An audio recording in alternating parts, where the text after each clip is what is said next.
Hello dear students, मैं जितेंद्र सिंह राजपुरोहित आज आपके सामने हाजिर हूँ एक नया टॉपिक लेकर के। संयुक्त सूक्ष्मदर्शी या कंपाउंड माइक्रोस्कोप। जैसा आपको पता है, लास्ट क्लास में हमने एक टॉपिक पढ़ा था सरल सूक्ष्मदर्शी। सरल सूक्ष्मदर्शी या जिसको कहते हैं सिंपल माइक्रोस्कोप, वो सिंपली एक उत्तल लेंस होता था और इस उत्तल लेंस से जो हम एनलार्ज्ड बड़ी इमेज देखते था उसका सिद्धांत ये था कि फोकस और ध्रुव के बीच में वस्तु को रख करके उसका आभासी और बड़ा प्रतिबिंब प्राप्त किया जाता था। आपने अगर सिंपल माइक्रोस्कोप का वीडियो नहीं देखा है तो आप हमारी जो है चैनल के अंदर जाकर के सिंपल माइक्रोस्कोप का टॉपिक देख सकते हैं। Now compound microscope, compound microscope के अंदर दो लेंस लगे हुए, इसके साथ एक एक्स्ट्रा लेंस भी लगा हुआ।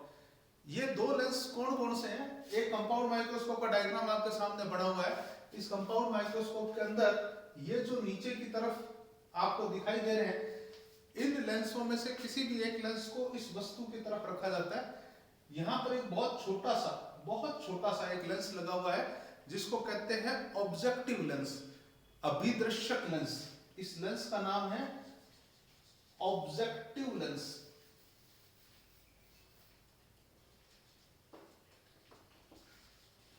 अभिदृश्यक लेंस। और जो ऊपर की तरफ जहां से आप आंख लगा करके इसमें से देखने वाले हो, यह है अभिनेत्र लेंस।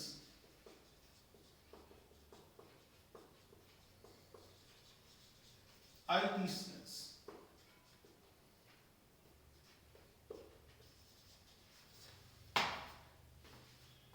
ये दोनों इस डायग्राम में चाहे ना दिखाई दे, मगर वास्तविकता में एक ही लाइन पर समकक्ष रूप से अरेंज होते हैं।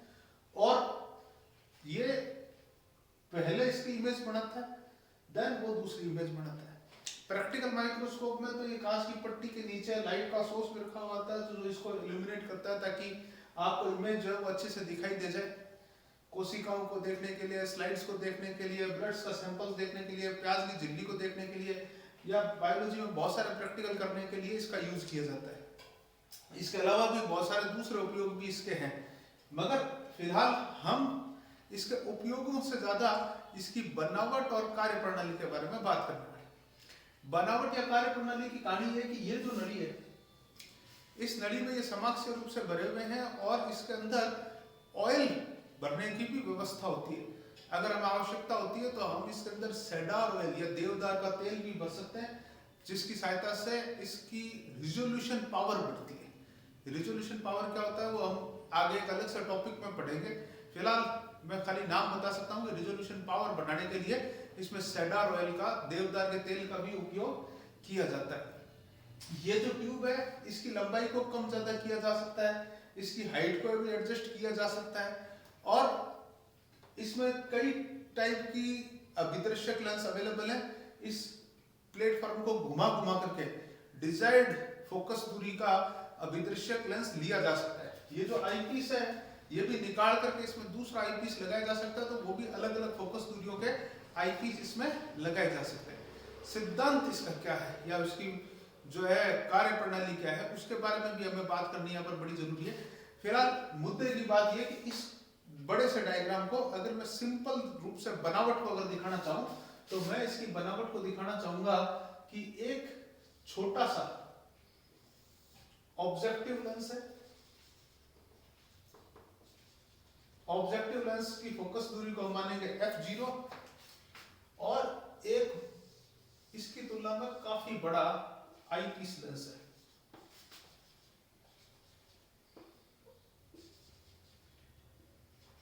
जिसको फोकस दूरी को हम मानने वाले हैं f। ये एक सिंपल माइक्रोस्कोप के सिद्धांत का यूज करते हुए किस तरीके से दो लेंसों का उपयोग करके हमारे काम आएगा, उसके लिए हम इसके ऊपर बात करेंगे। फिलहाल आप इस चीज को नोट करने वाले हैं, तो आप अपनी कॉपी के अंदर नाम लिखेंगे, देन ये डायग्राम्स भी बनाएंगे, और उससे पहले छोटी सी परिभाषा इसकी संयुक्त सूक्ष्मदर्शी की। यह दो समाक्षीय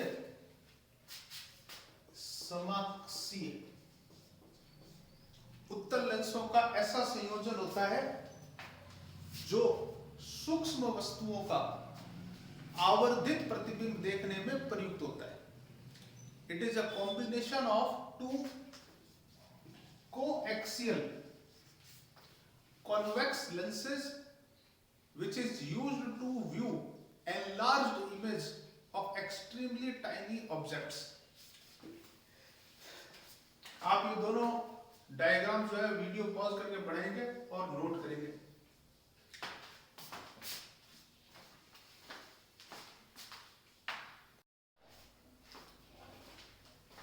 अब हम जो है संयुक्त सूक्ष्मदर्शी की बनावट के बाद कार्य प्रणाली और सिद्धांत को पढ़ने वाले हैं कि ये किस हिसाब से काम करता है। सबसे पहले कार्य प्रणाली को समझने के लिए हम जो है कि भाई ये इमेज बनाता कैसे, तो ये ध्यान रखना कि इसमें जो भी ऑब्जेक्ट है, जो वस्तु है, वो हमेशा फोकस के कौन सा फोकस, जो वस्तु की तरफ है वो अभिदृश्यक लेंस, जो आंख की तरफ है वो अभिनेत्र लेंस। तो अभिदृश्यक और अभिनेत्र लेंस जो है उसमें अभिदृश्यक लेंस के पास में वस्तु रखी जाएगी। ऑब्जेक्टिव लेंस ऑब्जेक्ट से बना है और आई पीस लेंस आई से बना है।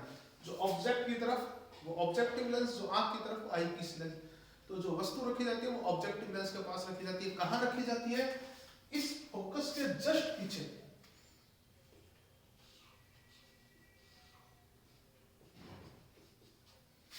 ये जो वस्तु यहां पर रखी गई है ए बी, इसकी जो है कोशिश ये की जाती है कि एफ ओ से कुछ जो है माइक्रोमीटर की डिस्टेंस पर ही पीछे रखा जाए, क्योंकि जितना फोकस के पास होगा उतनी ही बड़ी इसकी इमेज यहाँ पर इस साइड में बन पाएगी।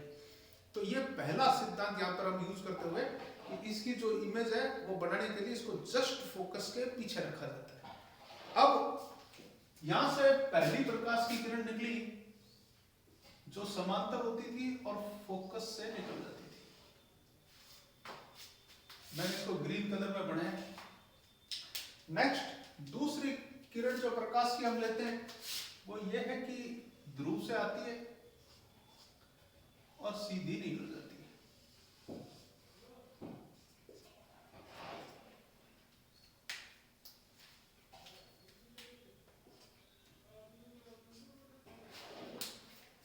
यहां पर जहां पर इन दोनों रेज ने काटा, यहां पर इसकी इमेज बढ़ गई।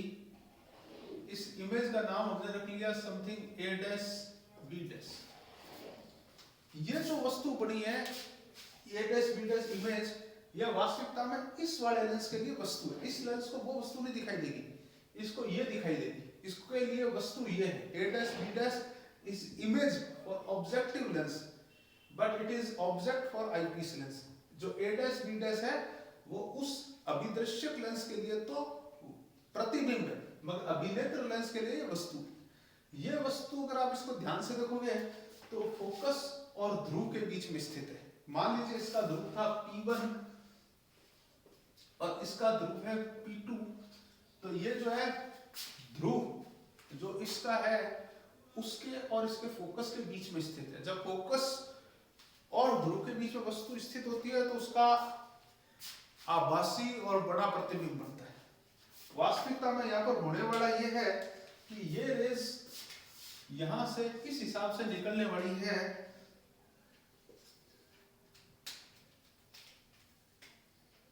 कि ये रेज आगे की तरफ एक्सपेंड करने वाली है। चूंकि ये दोनों रेज हमने जो अपवर्तन के लिए 3 नियम पढ़े हुए, उन 3 नियमों में से किसी में भी नहीं है, तो हम इनका एग्जैक्ट रूल के हिसाब से तो आपको एक्सप्लेनेशन नहीं बता सकते कि ये क्यों है, मगर इतना जरूर बता सकते हैं कि ये जरूर आपने प्रतिबिंब पढ़ा हुआ है और इवन सरल सूक्ष्मदर्शी में भी ये पढ़ा हुआ है कि जब प्रतिबिंब या वस्तु जो आपकी बनने वाली है वो फोकस और ध्रुव के बीच में होती है तो उसका आभासी और बड़ा प्रतिबिंब बनता है। तो इसी सिद्धांत का यूज करने पर जब ये लाइट की किरणें फैल जाएंगी तो इनको पीछे बढ़ाना पड़ेगा। तो पीछे बढ़ाने पर इस तरीके से यहां कहीं इसका बड़ा सा इमेज बन जाएगा। इस इमेज का नाम हो जाएगा A double dash B double dash. ये जो A double dash B double dash है ये हमारी फाइनल प्रतिबिंब है। अगर आप इसको ध्यान से चेक करेंगे तो ये प्रतिबिंब में बहुत खास विशेषता है। क्या खास विशेषता है? ये आभासी है और उल्टा है। अगर आप यहां से जब देखने के लिए आंख डालोगे तो आपको 2 नंबर ऊपर 1 नंबर नीचे दिखाई देगी। वहां से जब निकलेगी 1 नंबर ऊपर 2 नंबर नीचे थी। ग्रीन ऊपर थी या जो है ब्लू नीचे थी, यहाँ पर ब्लू ऊपर आ गई है, ग्रीन नीचे हुई है। तो इस कारण आपको जो प्रतिबिंब है वो आभासी तो दिखाई दे ही रहा है, आभासी के साथ उल्टा भी दिखाई दे रहा है। मैंने ये पहले भी बताया था पहले की क्लास में कि हमेशा बच्चा जो है ये मान लेता है कि अगर आभासी प्रतिबिंब होगा तो वो सीधा ही होगा, या आभासी के साथ ये उल्टा है। ठीक है, नेक्स्ट अगली बात पर चलते हैं। ये इसका सिद्धांत, कार्य प्रणाली जिसको अपन आप बोल सकते हैं। क्या है सिद्धांत या कार्य प्रणाली? सबसे पहली बात, जो वस्तु है, आपको ये बातें लिखनी भी है जो मैं बोल रहा हूं। जो वस्तु है वो अभिदर्शक लेंस के फोकस के जस्ट पीछे रखी जाती है। Object is placed just behind the focus of objective lens. तो इसकी बड़ी प्रतिबिंब बढ़ती है। Then its real and enlarged image is formed. जो बड़ा प्रतिबिंब बढ़ता है वो वास्तविक भी होता है। नाउ ये जो प्रतिबिंब बना ए डैश बी डैश, ये अभिनेत्र लेंस के ध्रुव और फोकस के बीच में स्थित होता है। This image A dash B dash is located between focus and pole of eyepiece lens. जब ये यहाँ पर स्थित है तो ये इसके लिए वस्तु का काम करेगा। This image will behave like object for eyepiece lens. तो ये चूंकि फोकस और ध्रुव के बीच में स्थित है इसलिए इसका आभासी और बड़ा प्रतिबिंब बनेगा। As it is located between focus and pole so its enlarged virtual image will be formed. ये रामायण या ये लैंग्वेज लिखने के बाद आपको ये डायग्राम नोट करना है, बनाना है। इसके बाद हम लगाना चाहते हैं मैथमेटिक्स। मैथमेटिक्स में हम निकालना चाहते हैं आवर्धन, मैग्निफिकेशन। तो मैं इसी डायग्राम से मिलता जुलता यहाँ पर मैग्निफिकेशन निकालने के लिए मैथमेटिक्स का एक यूज करते हुए डायग्राम बना रहा हूं। ध्यान से देखिए इसी डायग्राम से चेंज कहां करते हैं। मैंने जैसा कहा था कि हम जस्ट फोकस के पीछे हमारा ऑब्जेक्ट रखेंगे AB। AB से 2 किरणें निकलने वाली हैं। पहली किरण मुख्य अक्ष के समांतर निकलने वाली है। ओके भाई, ये फोकस से जाएगी। ठीक है भाई। नेक्स्ट दूसरी किरण कहां से आने वाली है? इसके ध्रुव से आने वाली है, P1 से आने वाली है।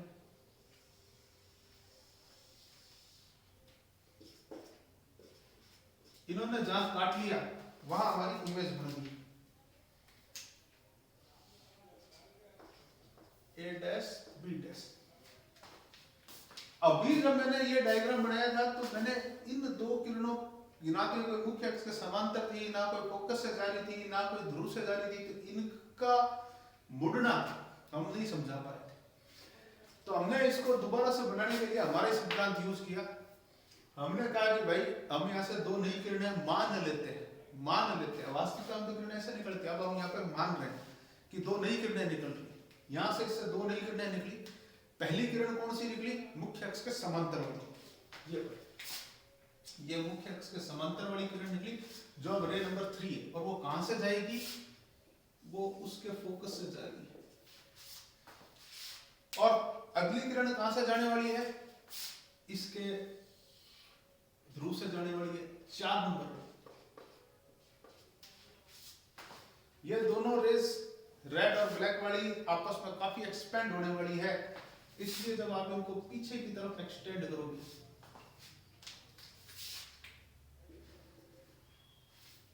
तो ये आपको यहां पर दिखाई देगी। अब ये जो यहां पर आपका बड़ा सा इमेज बना,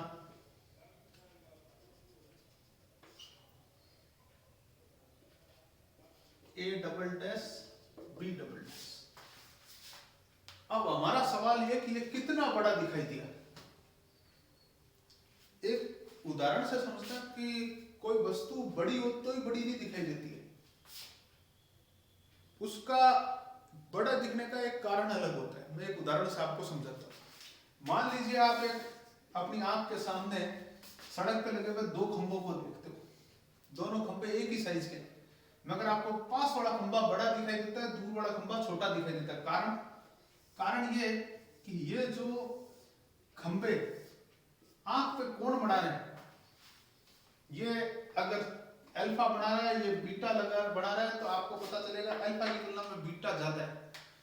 कोई वस्तु आंख में जितना बड़ा कोण बनाएगी वो उतनी बड़ी दिखाई देगी। मान लीजिए सामने खंभा है, खंभा बहुत बड़ा है, मगर मेरी अंगुली उसकी तुलना में बहुत छोटी, मगर मैंने आंख के एकदम पास रख ली, इतना पास रख लिया कि वो जो अंगुली है वो उस खंभे से बड़ा एंगल बना पा रही है। मान लीजिए मैंने इसी खंभे को माना और इसके सामने मैंने मेरी अंगुली को रखा यहाँ पर, तो मेरी अंगुली जो है वो इससे बड़ा एंगल बना लेगी। खंभे की तुलना में वो बहुत छोटी है, मगर वो बड़ा एंगल बना लेगी तो वो खंभे से भी बड़ी दिखाई देने लग जाएगी। तो कोई चीज बड़ी कब दिखाई देती है, जब वो आंख पे बड़ा एंगल बनाती है। तो बड़ा एंगल अगर आप इस जो है ऑब्जेक्ट को यहां से डायरेक्ट देखते हैं बिना इस माइक्रोस्कोप की सहायता से, तो ये आंख पे कितना एंगल बनाती, ये एंगल बनाती, ये बड़ा अल्फा। इसके पैर से और इसकी खोपड़ी से आने वाली जो लाइट है वो कितना एंगल बनाती है आपके लिए, अल्फा। अब ये कितना एंगल बढ़ा रही है, ए डैश बी डैश, पैर से और खोपड़ी से जो आने वाली लाइट है वो आपके लिए कितना एंगल बना रही है, बीटा।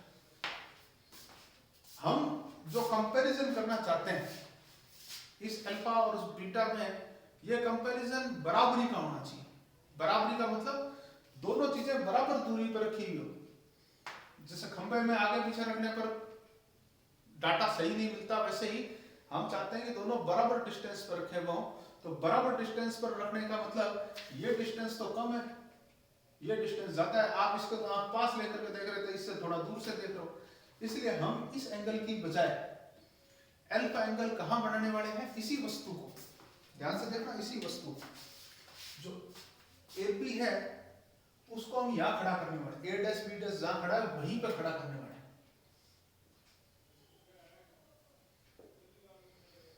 एग्जैक्ट आयत में आमने सामने की भुजा बराबर रखते हुए। और अब ये यहां से इस जगह पर जब ये मुख्य अक्ष को काटता तो जो एंगल बनाता ये एंगल होता अल्फा। तो ये इसका अल्फा, ये हमारे पास में आवर्धन या मैग्निफिकेशन निकालने की मैथमेटिक्स है। और इस कंडीशन में यहाँ पर height of image upon height of object से तो अपन आवर्धन बता सकते हैं और बताएंगे भी, मगर उससे पहले अपन उस height of image upon height of object को डिराइव भी करने वाले हैं। तो यहाँ पर आवर्धन या मैग्निफिकेशन क्या होता है, यहां पर मैग्निफिकेशन या आवर्धन होता है प्रतिबिंब द्वारा आंख पर बना कोण बट्टा बिंब द्वारा आंख पर बना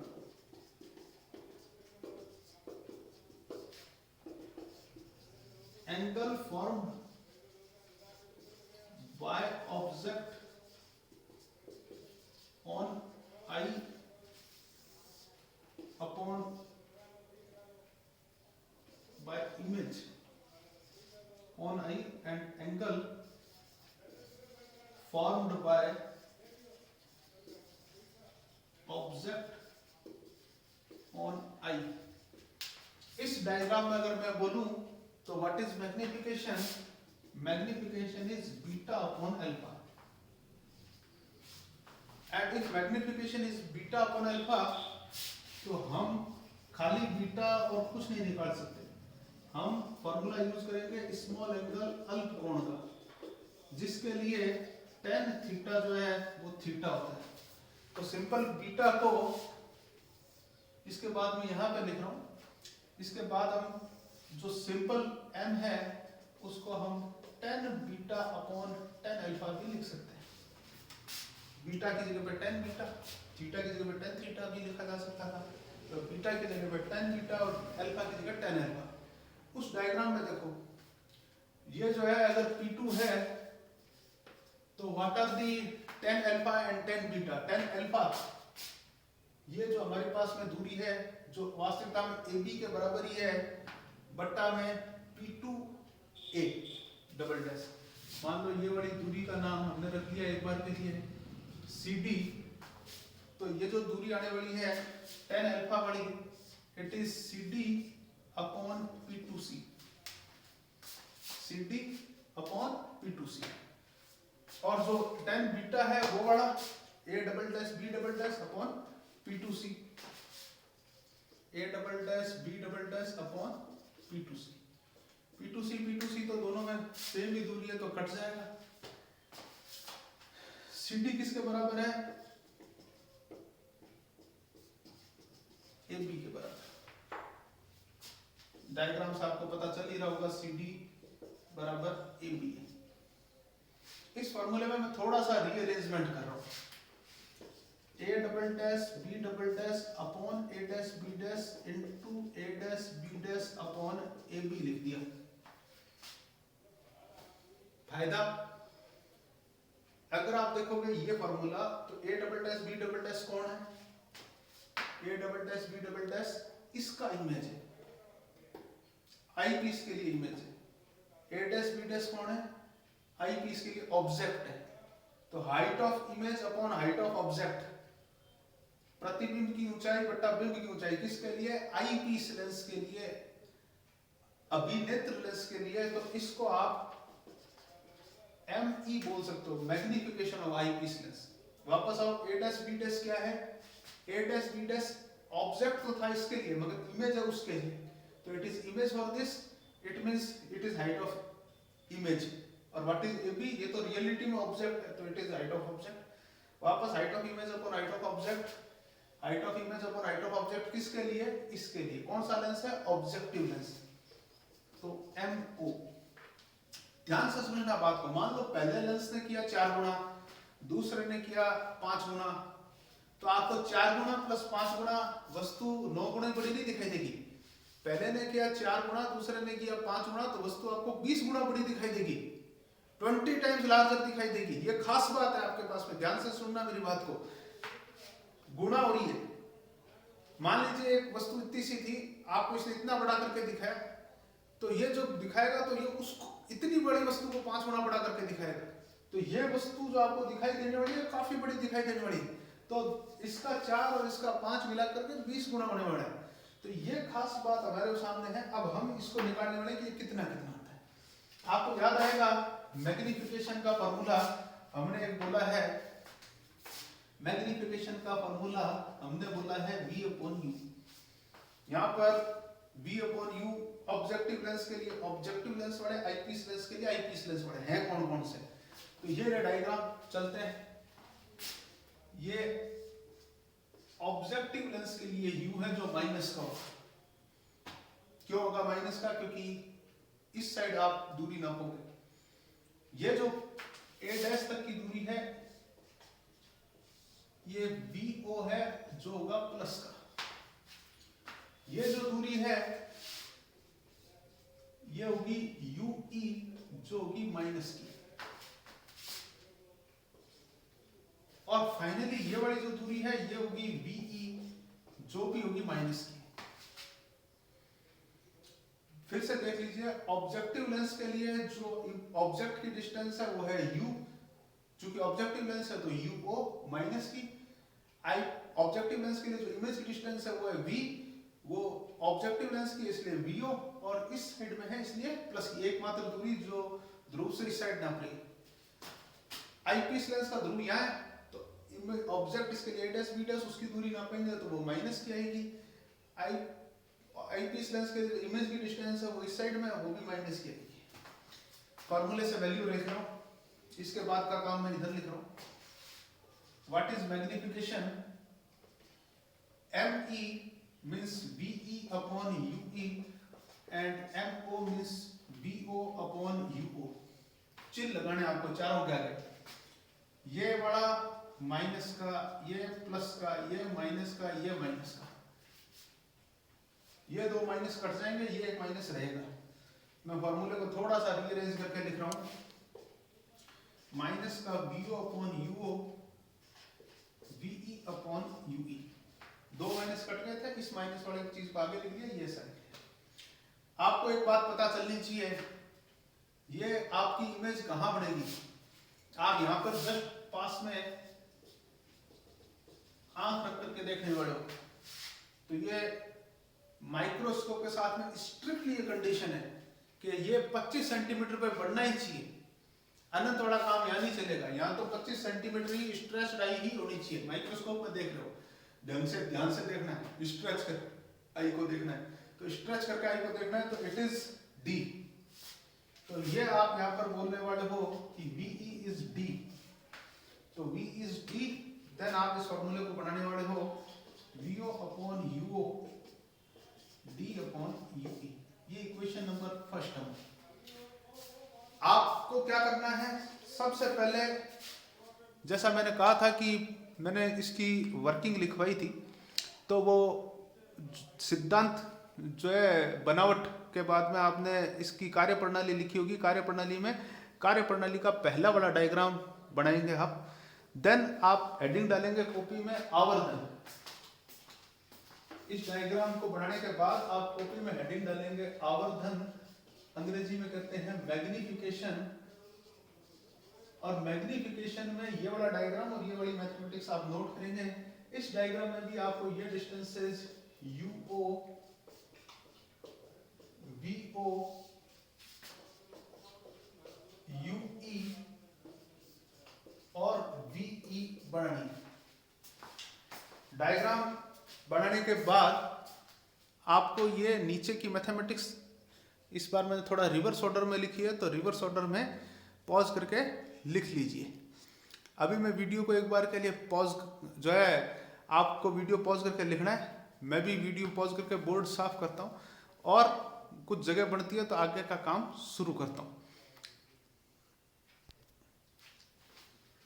इस फॉर्मूले के बाद हम इस UE को एलिमिनेट करना चाहते हैं। कैसे करना चाहते हैं, लेंस सूत्र से। कौन से लेंस के लिए, अभिनेत्र लेंस के लिए।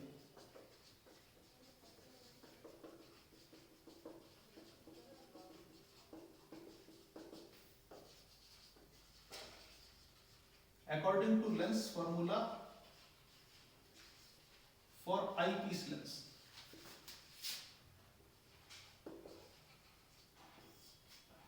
eyepiece lens हो या कोई सा भी लेंस हो, फॉर्मूला तो 1/v minus 1/u equal to 1/f। As it is eyepiece lens, तो सब के नीचे EE लिखिए, तो ये EE लिख जाएगा। अब जब ये EE लिख दिया तो इनके चिन्ह भी रखने पड़ेंगे। ये भी माइनस का है, ये भी माइनस का है, मगर उत्तर लेंस की फोकस दूरी प्लस की होती है। ये यहाँ पर प्लस का रह जाएगा, इसको सामने भेजने वाले हैं। तो ये 1/UE equal to 1/FE plus 1/VE है। VE का मान D है, तो ये मान बढ़ जाएगा 1/FE प्लस 1/D। ये इक्वेशन नंबर 2 है। 1 में 2 से मान रखने वाला हूं। मान रखते ही मेरा फाइनल फॉर्मूला आने वाला है मैग्निफिकेशन का, माइनस का VO upon UO D, 1/UE का मान ये है 1/FE प्लस 1/D। D को अंदर भेजूंगा तो ये बढ़ जाएगा माइनस का VO upon UO D upon FE plus 1। अगर आप सिंपल माइक्रोस्कोप का मैग्निफिकेशन याद करोगे तो ये ब्रैकेट ही था, मगर साथ में गुणा में ये भी आ गया, तो ये गुणा करने पर अगर ये 5 गुणा तो ये 4 गुणा, तो टोटल 20 गुणा हो जाएगा। ये मैग्निफिकेशन बढ़ा है। लास्ट और फाइनल बात, हम इस मैग्निफिकेशन की मैक्सिमम वैल्यू निकालना चाहते हैं, M का अधिकतम मान निकालना चाहते हैं, मैक्सिमम वैल्यू। मैक्सिमम कब बढ़ता है, मैंने बताया था जितना ये फोकस के पास जाएगा उतनी बड़ी इमेज बनेगी। तो बड़ी से बड़ी कब बन सकती है, जब ये यहां जाए, मीन्स UO का मान कितना हो जाए, F। तो UO का मान अगर FO के बराबर हो जाए तो ये मैक्सिमम मैग्निफिकेशन हमें दे सकता है।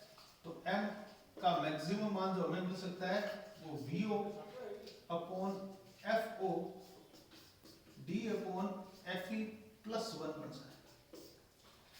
एक छोटा सा फॉर्मूला इसमें कई बार और पूछा भी जाता है, और उसकी बात और बता देता हूं साथ में। हमसे कई बार पूछा जाता है कि ये जो माइक्रोस्कोप की टोटल लंबाई कितनी होगी, उस नली की टोटल लंबाई कितनी होगी। तो टोटल लंबाई फुट्टे से सीधी नापने वाली है, इसमें कोई चिन्ह परिपाटी का यूज नहीं होता। तो इसलिए इसमें कई बार बच्चा गड़बड़ कर देता है, इसलिए मैं इस फॉर्मूले को आपको ऐसा लिखवा रहा हूं। ये ध्यान रखना, सूक्ष्मदर्शी की नली की लंबाई, length of tube of microscope, इसका फॉर्मूला अगर आपको निकालना है तो it is VO plus UE। VO और UE का मान जोड़ना है, मगर दोनों का मान कैसा जोड़ना है, पॉजिटिव करके जोड़ना है, धनात्मक करके जोड़ना है। तो ये हमारे पास में इसकी लेंथ ऑफ माइक्रोस्कोप का फॉर्मूला है। तो ये हमने आज का टॉपिक आपके सामने रखा।